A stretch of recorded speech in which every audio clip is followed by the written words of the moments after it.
There's Instagram, Facebook, Audience Network, Instagram Stories, Facebook Stories, Messenger Story, and many other placements that the Facebook advertising platform allows you to use. But in this video, I want to break down one of our favorite ways to not only decrease CPAs, but boost ROAS by using automatic placements. And if you haven't already, make sure to press the subscribe button so you get notified when videos just like this come out in the future. Let's dive into it.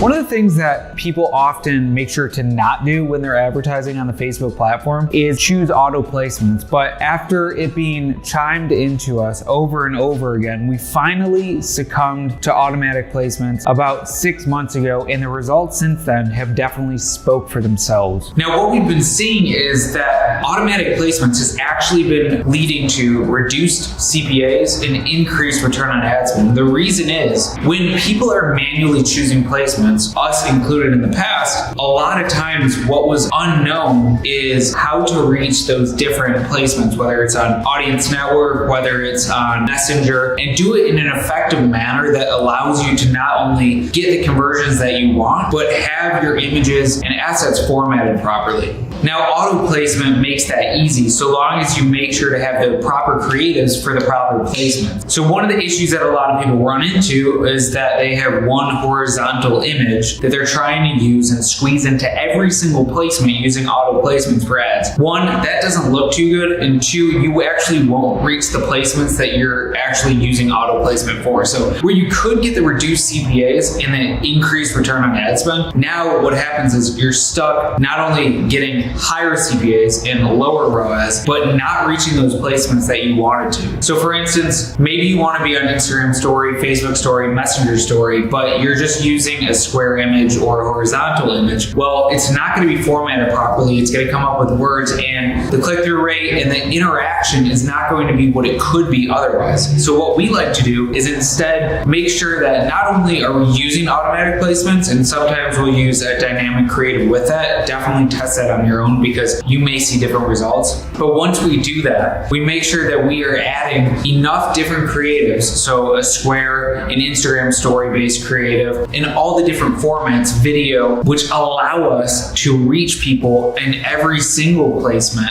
which is the reason that we're doing automatic placements in the first time. So if you're confused with automatic placements, make sure to start slowly, have every single type of format that you can that fits with everything. Really, all you need is a square image or a square video. I would recommend both. A horizontal or a vertical video or a vertical image. Again, I would recommend both. And then allow that to sort itself out, because Facebook's algorithm is a lot smarter than we are, and it will optimize for the placement itself. If this video helped you in any way, make sure to press the subscribe button so you get notified when videos like this come out in the future, and we'll talk soon.